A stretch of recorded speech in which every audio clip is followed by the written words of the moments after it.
It's the Locked On Flyers podcast for Tuesday, May 9th, your daily dose of Flyers news, analysis, and high quality content that is seventh overall in our hearts, Russ. I don't know. I just don't know how I feel as far as that. We'll get into it. Plus, we'll catch up on the playoffs all on today's show. Your Locked On Flyers, your daily podcast on the Philadelphia Flyers. Part of the Locked On Podcast Network. Your team every day.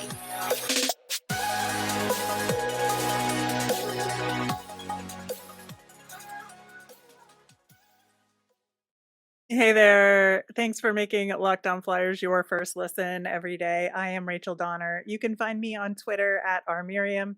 I'm here with Russ Cohen, who is on Twitter at Sportsology. You can subscribe or follow us for free on YouTube. We're now over on SiriusXM's app as well. Anywhere you listen to podcasts, you'll get our latest episode as soon as it's available here on the Locked On Podcast Network, your team every day. Well, Russ, the lottery happened. In some ways, it was very, I think, tension filled. In other ways, it was anticlimactic. And here we are, back where we started in the 7 slot. Sure. From a Flyers perspective, I don't think there's much to complain about because at least they didn't move down. Like, I get you didn't move up. Like, I get it. But I felt like as far as being fair to the really awful teams in the league, it worked out that way, and it was working out that way pretty well. Now, again, if you want to be mad at the Flyers for not calling up some, some of the younger guys earlier and impacting the record a little more, I get it. John Tortorella flew in the face of this draft and was basically like, yeah, whatever, whatever happens, happens. Well, you're at 7th, and that's what happened. So I just feel like, yeah, if the Flyers had a bit more of a plan on it and were more on the same page, they could be picking higher. And it would have always been better if they were picking higher. We have to acknowledge that. Or just having more, percentage points in this. It was always going to be better for that. But, in the end, it's not horrific. They're going to get a good player. But again, John Buccigross threw around franchise players. I mean, there's a limited amount of franchise players. Like, there's one, generational guy. And then there's some franchise players. I can't guarantee you the Flyers will get a franchise player at 7.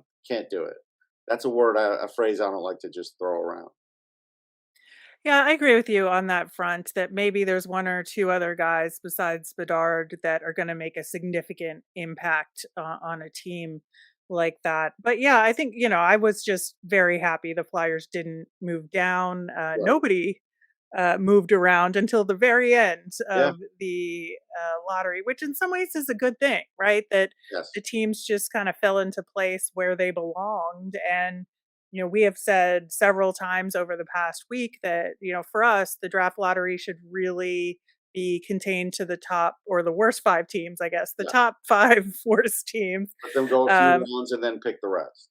Right. And, that's certainly how it wound up this Yeah. time around. So in a lot of ways, I can't really complain about that either. It's just, again, I said on yesterday's show, I believe I said it on Friday's show, the only thing I don't want to happen is the Chicago Blackhawks to get the number 1 overall Yeah, pick. you And said it. lo and behold, the Chicago Blackhawks got the number 1 overall pick and will likely be drafting, or definitely be drafting, let's be real, Conor Bedard. And a lot of people very upset about it. Looking at obviously the Kyle Beach situation where, they covered up abuse of a player. Really, some people lost jobs 10 years later, but the team overall did not really get significantly punished for it. A lot of people mentioning that Arizona got, punished more for combine violations than the Chicago Blackhawks did for this infraction, which seems, a heck of a lot worse. And so I think a lot of people are doubly angry, and I think rightfully so.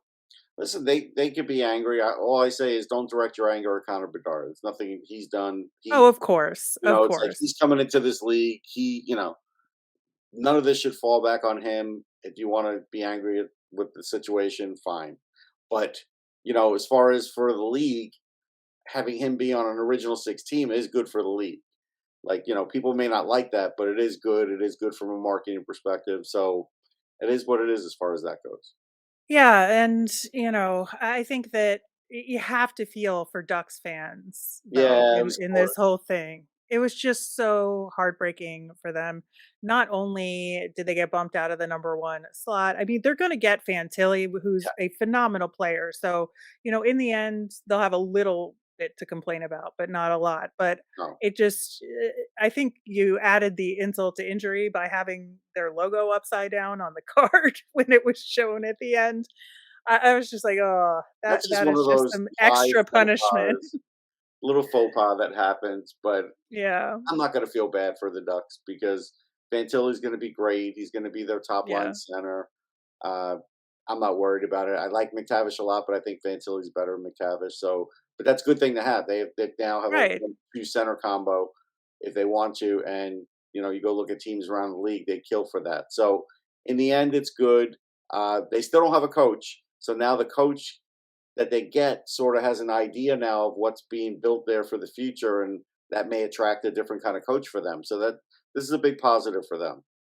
Yeah, and I was on the Locked On NHL live reaction feed, and one of the things I mentioned, I didn't mention the coaching options, but as far as free agents, I think it could bring certain free agents to Yeah. Chicago, to Anaheim that may not have considered that team, just to get in on sort of the ground floor of building a new Chicago Blackhawks organization, and there's a certain appeal to that. Well, I mean, if nothing else, if it doesn't attract like true NHL free agents, the Ducks have not had great luck attracting college free agents. Just a lot of them don't go there. And now with a guy like Fantilli there, with Zegras there, a couple of college guys, they may start to get some of those guys. So, down the road, you might get that Adam Fox type guy that says, I want to go there. And that could happen in a few years. So, that could be a big deal.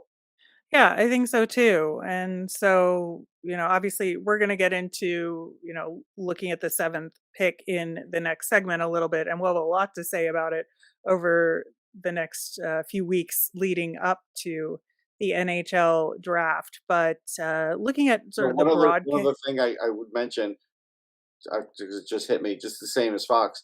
There are players now that may decide they would rather go to Anaheim, and that team might now have to trade their rights because that guy says, I'd rather sign with that team. That could happen. Yeah, absolutely.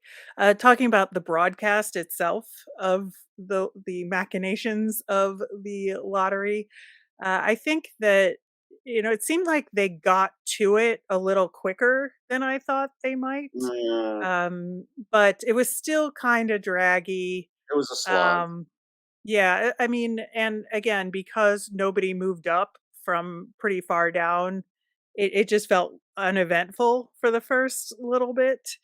Well, it could have been Um, worse if 12 to 16, you know, had come up as far as knowing that Anaheim would get the first pick quickly. However, that process was going to work, because I forget now in my head. I'm so burnt out at the end of the day. But there was a way that it could have been revealed much earlier. So at least yes, that didn't happen. that is true. We did have the Columbus falling to third overall get spoiled by the network, and so Yeah, that was a little that bit was of a little a nuts. surprise there. So they came back from a commercial break, and everybody was wondering, whether or not it was a pre-taped bit, or if it was a real faux pas. Turns out it was a real faux pas there. Yeah, but they redid it too. Like, they just did it like it didn't happen. So that's fine. Yep. We knew, no big deal. And then, of course, we got the obligatory interview of Conor Bedard done remotely this time, which they've done the last couple of times, I Yeah, think. yeah, it would have been nice if you were in Secaucus. I mean, I don't blame him for not wanting to be in Secaucus, but it would have been nice. Sometimes those things are hard to work out. So the interview was fine. I mean, at this point, how much is he going to really reveal? At the combine, maybe he'll reveal a bit more, because he knows where he's going to go at that point, and we'll have a little bit more to to talk about. So it's fine. I mean, in the end, uh, Crosby didn't get any of that because he came in after the lockout and it was just a hotel in Ottawa. So at least he's getting the full treatment. I feel good for Bedard in that regard. Yeah, I think so too. All right, so Flyers are picking at 7 as of now in the first round, barring any trades that may occur. So coming up next, we are going to give our first thoughts at who they might take in that spot. Today's episode is brought to you by Indeed. There's no I in team, but there is one in Indeed, and that's the hiring platform you need to build yours. When you're hiring, you need Indeed. Instead of spending hours on multiple job sites searching for candidates with the right skills, Indeed's a powerful hiring platform that can help you do it all. We streamline hiring with powerful tools that find you matched candidates. With Instant Match, over 80% of employers get quality candidates whose resume on Indeed matches their job description the moment they sponsor a job, according to Indeed US, to Indeed Data US. One of the things I love about Indeed is that it makes hiring all in one place so easy. They show you candidates whose resumes on Indeed fit your description immediately after you post so you can hire faster. Start hiring now with a $75 sponsored job credit to upgrade your job. Post at Indeed.com/lockedon. Offer good for a limited time. Claim your $75 credit now at Indeed.com/lockedon. Indeed.com/lockedon. Terms and conditions apply. Need to hire? You need Indeed. We'll, of course, be continuing our draft discussions over the next several weeks, including our regular Thursday prospect profiles. Also, on tomorrow's show, we are going to be looking at some trade, don't trade possibilities for the Flyers' current roster. So that should be a lot of fun. Take a listen then. Russ, the Flyers have picked 7th overall 4 times in the history of the franchise. The most recent was Ivan Provorov in 2015, Ryan Sittler back in 92, and then Ken Linsman in 78, Bill Barber in 72. So, you can get some quality players in the 7 slot. And this is what I think is going to make this draft so interesting and exciting, because once you get beyond 2 and maybe 3, if you want to lock Carlson in there, although Mitchkov could move up, there's talk of Will Smith moving up as well. But I think that, again, once you get past that 2, there could be any number of permutations, and these teams are really going to have their ducks in a row in terms of, if this, then Be that. ready. And Yeah, be ready. yeah, and so the Flyers are going to have an interesting challenge picking at 7. Yeah, I don't think it's an easy spot to pick in. I think there could be 6 or 7 players that you would consider in that spot. I mean, in 2015, I was all for them taking Provorov. I had scouted him early. I really liked him, so that I felt that was a quality pick, and it was a quality pick. He's a really good player. All these players are really good players, like you said. The interesting thing with this one is the only thing I would say with definitive terms is I wouldn't take a defenseman at 7, and I wouldn't trade down either. Like those are the 2 things I wouldn't do. Oh, actually, it's funny. Before I get killed, I was confusing Ryan Sittler with someone else. I forget he wasn't a good player. No, Yeah, there's other Sittlers, Daryl Sittler. This is where that is true. I'm getting loop at the end of the night. So yeah, they struck out once in that spot, but that's fine. Anyhow, getting back to it, I just wouldn't take a defenseman there. Obviously, I wouldn't take a goalie there. So you're taking a forward. Like that's with all certainty, you're taking a forward, and that's what they should do. Again, though, if a team feels like they love a player and they want to take that player, I always say go take them. It's just that then you're increasing the risk. That's all. So you just have to be really, really convinced that that's what you want. But again, they're going to have a choice of a lot of players. I think they'll be doing a lot of interviews at the combine, and in a way, it's better for them to do more interviews and to find out more. But again, in this spot, I would not trade down. I wouldn't. Because if you're, I know somebody says, well, what if somebody gives you a 2nd round pick for trading down to the 9th? They're not gonna. They'll give you like a 4th, Right. They're not going to give you a second in this draft. You're not getting it back that way. And if I have to go from like 7 to like 13 or 15 to get that second, I'm not doing it. Same as I wouldn't have done it in the Caulfield draft. I'm just against doing it because it just give me that player there. I do believe it makes a difference. I do believe it makes a difference just from 7 to 9. So Yeah, I think so as well. And there's going to be plenty of options there for everybody who's picking 3 to 9, I would say overall. Like that mix of guys would not be surprised if there's a lot of movement in terms of various rankings and stuff like that in that group. We've yeah, well, talked there's about. players that are draft eligible that are in the World Championship. So sometimes that matters. Yeah. And we've talked about some of them. We haven't talked about others yet. Zach Benson is somebody we'll focus on who we haven't talked about much, who could potentially be there at 7. But we're looking at Oliver Moore, Ryan Leonard, maybe Crystal will be around. And I He'll be think that around. Just would you kind want? of the right, and so these are the kinds of players that I think the Flyers will be focused on, but, if you had to narrow it down to 3 guys that you're like your top 3 of who's likely gonna be available as of now, who would that be? Yeah, I don't know if I could do it now. It'd be hard because I still have to kind of go through a few things. So right now, it's a little early. It is. I mean, I know everybody says, "Well, just take Oliver Moore," and it's like, there's an Well, argument to be made that again, and I've said this, and I still kind of wonder if Dvorsky's there, would they take him? I certainly wouldn't hesitate in taking him, along with a few other players, but I don't know if they would take him. So I'm not there yet. I'm not really, that's the thing. At 7, there's a lot. There's still some play because I got one. Because even Mitchkov could possibly fall to 7, just to make it even, more dramatic.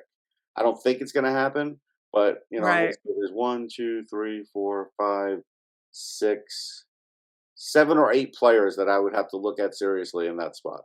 And Yeah, that's no joke. I I'm think not trying to create drama. That's just the reality. Everybody can say, "Hey, it's all just Smith, Moore, or Leonard. Just take one of them." And it's like, to me, it's more than that. Not even looking for a pun. It's just it is more than that. And so, I have to still look at it one more time before I put out a mock and really kind of consider that. Yeah, absolutely, and, I think there's some a wide variety of opinions on these guys. Like, you look at Sure. different rankings as of now, obviously, people's final rankings have not come out yet, a lot of them, Yeah, I haven't and done. so yeah, so there's gonna be a lot more information to come out over the next several weeks, but I think, some like I said, some people have Will Smith moved up to the 3 spot. Believe Bob Yeah, which that's McKenzie did, premature. I do. but, some rankings have him down at 11, and so, that's a Crazy. pretty wide swath, right? Yeah, I mean, it's just there.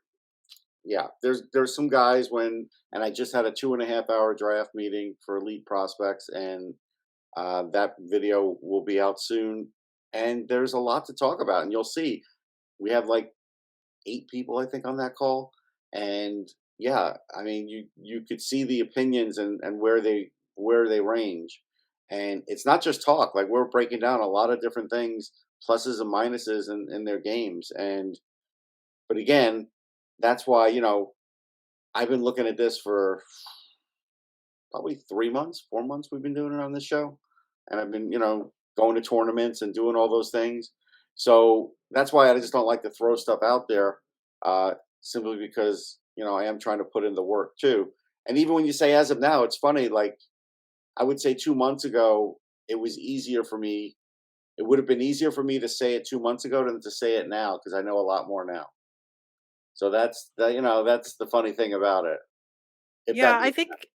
I think there was definitely a lot more certainty a few months ago with Yeah, some of these guys, and I think, the last couple of tournaments that have happened and the end of the USHL season, yeah. I think had a big impact on the rankings, and again, that's why we've said over and over again, taking one game or one tournament, as a reason to move somebody up more than one or two spots in your rankings is a little dangerous. It is. It's definitely a little dangerous. And again, some of these guys have really shined. As an example, Dvorsky had 11 goals in the U18s. And even on, when I was on that EP call, I was like, that 11 goals does count for something. It does. And it does make you relook at what you thought of the guy and now what you think of the guy. So again, if there's a player, if you asked me who has a quick shot to get to the NHL, clearly Fantilli, but I think he's going to college. Bedard will play in the NHL because that's what we expect. But Dvorsky could get to the NHL fast, could be in a year. And because he's a Euro, he can come right over. He can go in the AHL.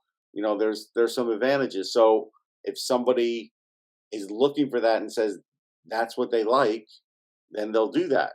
And then there are teams that definitely do that. And sometimes it works out and sometimes it doesn't. I think with him, it would work out. But again, for a team like the Flyers, that shouldn't be the reason you take him because you don't expect him to be good next year.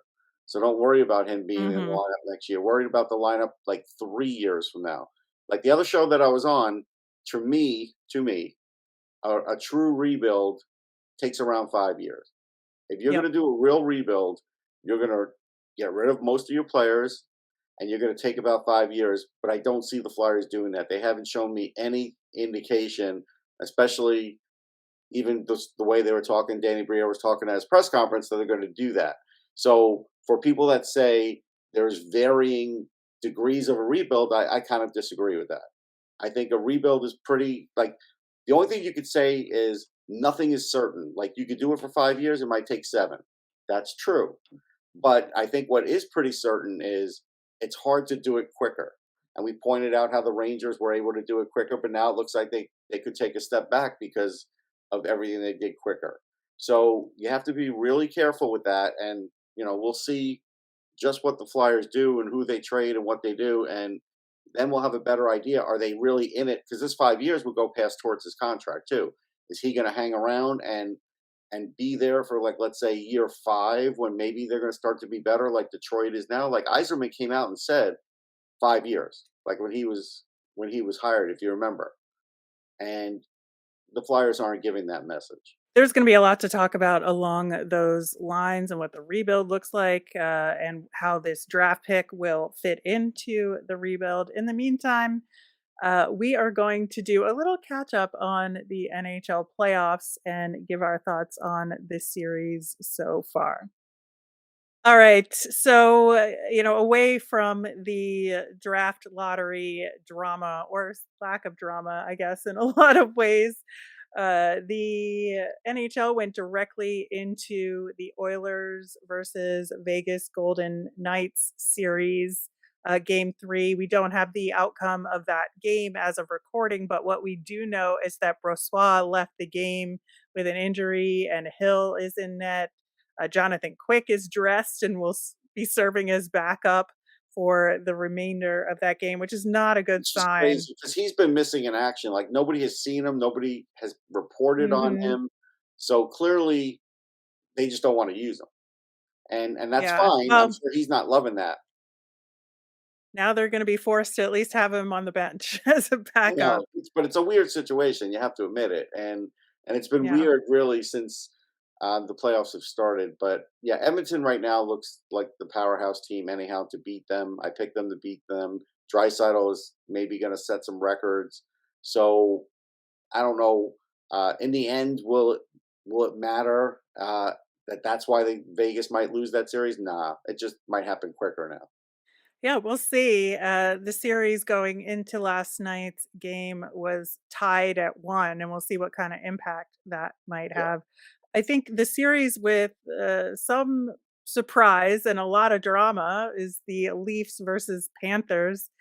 Panthers atop that series 3-0. The Leafs struggling to show up for large swaths of games here. The big guns have not produced at all in this series. Now, we did talk about the series schedule being a little wonky due to the Miami Heat playoffs interfering, as well as, I believe, the Kentucky Derby and the Panthers owner owning a horse that wound up getting scratched, Yeah. something along those lines, so he could be at the Derby. But aside from all that, the Panthers have done a very solid job at managing the offense of the Leafs. Yeah, no question. I picked Florida because I felt like they had gotten a little something from the last series, and it looks like they had. They have an extra gear now of compete that it doesn't seem like the Leafs have. Now the Leafs goaltending is a mess too. I mean, it just is. Samsonov is Also out true. now, but even before he was out, he wasn't performing great. He has like a 902 save percentage or something, or an 890. It's high 890s. It's just not good enough. He's like I looked it up, and he's like the 10th best goalie in the playoffs. So besides their core not showing up, it's that too. So both those things doesn't bode well. And they're not coming back in that series. So Florida's a dangerous team now. They really are. And Bob is at least locked into the point where he looked like Vezina Bob at the end of the last series. He looks like him now, and so this is a big thing for them. So yeah, I just the Leafs are on life support. That's all. Yeah, I think so. There are two games on the schedule for tonight. We've got game four of the Devils versus Canes. The Devils came back to win game three, so it's 2-1 Carolina. Now, that game three was absolute bonkers. 12 goals scored combined between the two teams. We saw Luke Hughes check in to the game for the Devils. I think we talked about this series in terms of the Devils like figuring out their opponent in game two or three, and it could be another one of those situations like their series against the Rangers. It could be. The thing with Hughes is I noticed that they have maybe put a few constraints on him, but he's playing well offensively, and I don't think he's taken a lot of chances. But just having his speed in there and the offensive instincts, he kept plays alive. He had assists. Those things are great. So you just hope that it doesn't get too complicated for him. If you're Carolina, you're going to try and make it complicated for him. Like you're going to, that's what you're going to try and do. Uh, but right now, the funny thing is just when everybody was willing to say there isn't much home ice advantage, I really do feel like the Devils have home ice advantage because they're a young team and they definitely Yeah. seem to play better in front of their crowd. I was there for Game 7. Uh, they definitely play better in their home crowd than anywhere else. Now, doesn't mean they can't win on the road because they certainly are capable.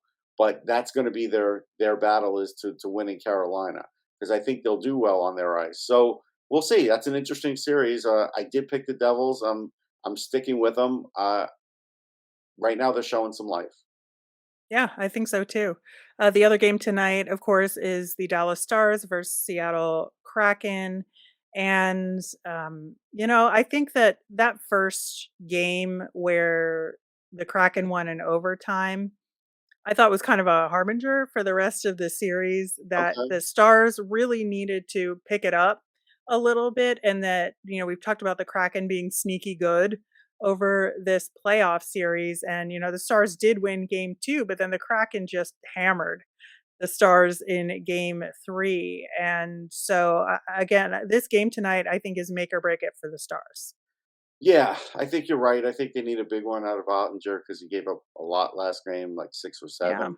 Um, they are sneaky good without Jared McCann, who's their best scorer. So that's Right. that's been really good for them. Dallas needs, Pavelski can't have 4-goal games all the time, and he definitely shouldn't have lost any 4-goal game, right? So they need a break. We'll see if it happens. It is a weird series, but you give Dave Haxtell credit because he has definitely made this team worth more as a team than the sum of the parts.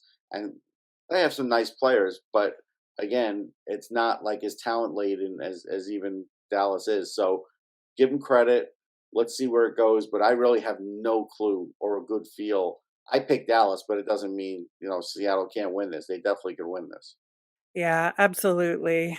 All right. Well, that will do it for today's show. Everydayers, come back tomorrow. We will have your mailbag questions, so get those in to us, as well as our trade don't trade discussion. Should be a fun one. To get us your mailbag questions, you can tweet us at Locked On Flyers. You can email us at lockedonflyers@gmail, or comment over on YouTube. I'm Rachel. I'm on Twitter at rmiriam. That's RMIRIAM. I'm Russ. I'm at Sportsology, SPORTSOLOGY. Have a great day, everyone.